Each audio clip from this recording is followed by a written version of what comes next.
Today I've been channeling just love messages all day. Not like romanticized letters toward myself, but love messages from God. Like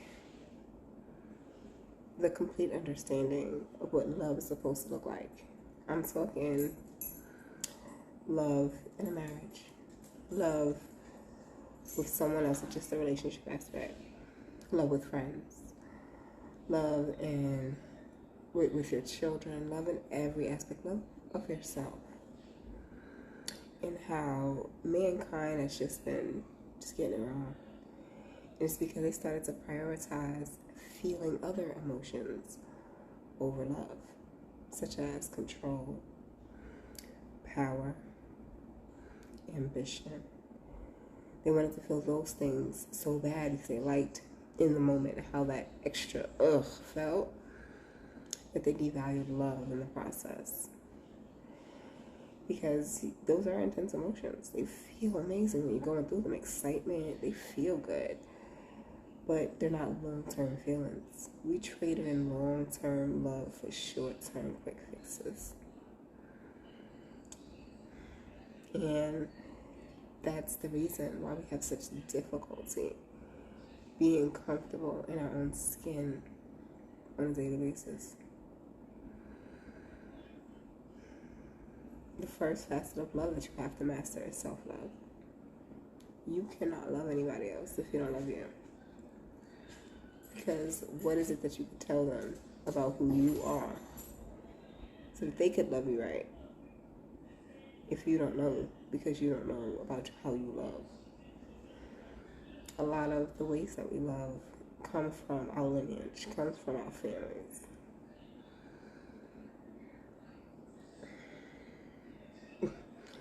I just said that old love played out. And it's true, because God is trying to completely flip the script and set it back to what it was supposed to be.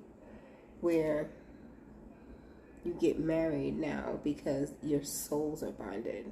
Not because you have, an apartment or a child together. Not because it seems right to collab with that person because you both make equal parts.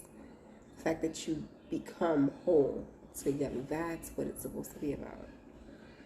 And even the idea of relationships is disconnected, because who said that a relationship had to look like two people who are always up underneath each other for it to be love? I think it's 100% possible to be in love with somebody. I mean, head over heels in love with somebody.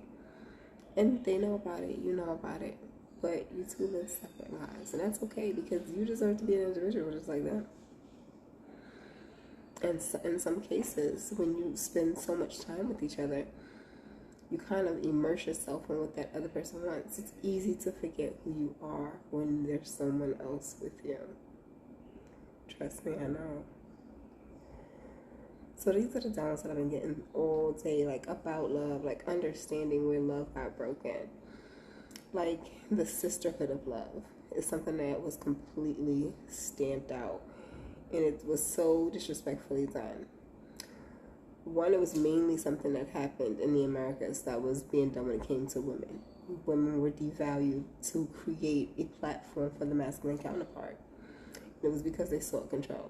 Imagine you want to charge crazy amounts of money for the goats that you raised, because the more money you get, the better you wanted the status, right?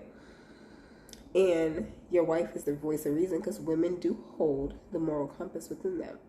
This is why you usually see women try to go the right route if they are nurtured properly before they go the wrong route. Women are naturally geared toward that. So that's the balance she provides to her masculine, that she is his moral compass in a way. Imagine you want to do what you want to do. You want to sell them goats for whatever price you decided. And she's like, come on, hon, don't do that. What's the easiest way to be able to do what you want to do? To say, well, I'm going to do what I want.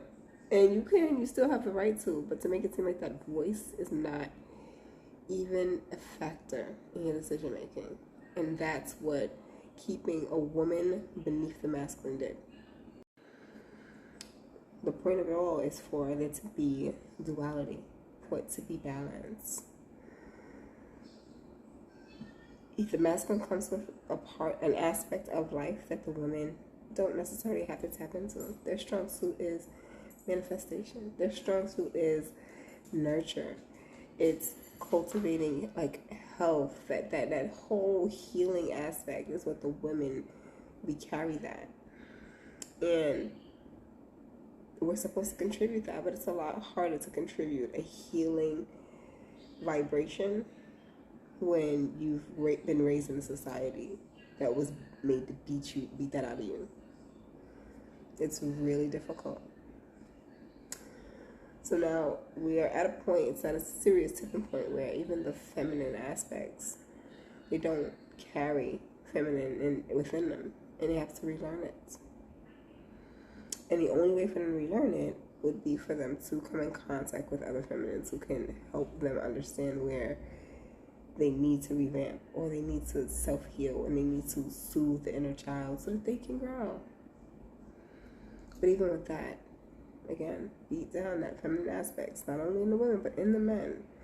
Because we've heard it before, men don't cry, real men don't do this. Nah, what you wearing that for? You looking like a whole girl. All that stuff. None of that matters. You can't tell a man that a man does one thing when he's a man. Regardless of what you think a man can do what a man does. And that's the truth. There is no handbook to manliness, and there's no handbook as to where feminine lies. Many of us get into these relationships thinking that as a feminine, you have to play the role of subservience, and it's not true. And unfortunately, I refuse to be in a relationship where I have to be subservient to my masculine counterpart, because I'm coming as an equal. I come with my own attributes. I come with my own abundance. And we all do when you raise your vibration.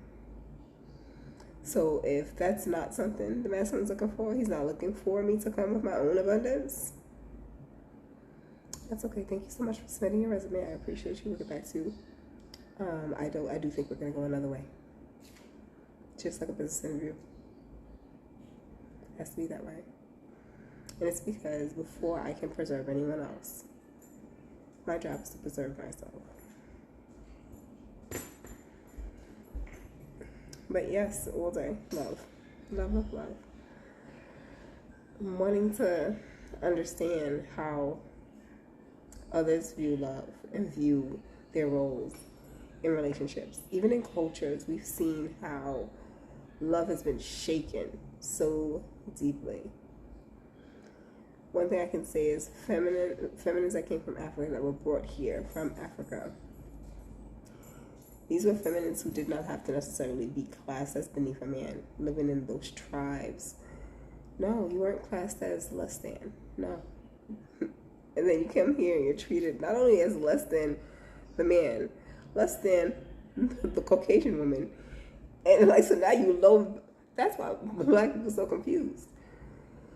But I get it. But it is a stain in your DNA. It's something in your past. It's nothing that's relevant nowadays. So even that scar needs to be healed, like every trauma within you. It sits in the mind state, and it's a seed.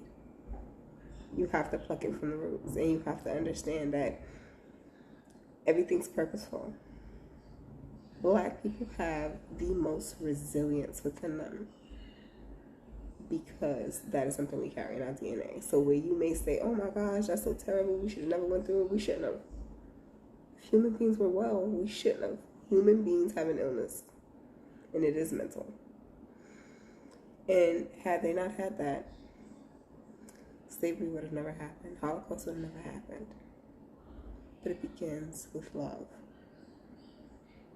We don't fully love ourselves. We're looking for that peace outside of us. We're looking for validation outside of us. And it causes us to treat other people terribly. And then when you see someone treat someone with humility, with respect, that looks weird to you. And you don't even want to believe that. Love. It needs correction. It needs attention.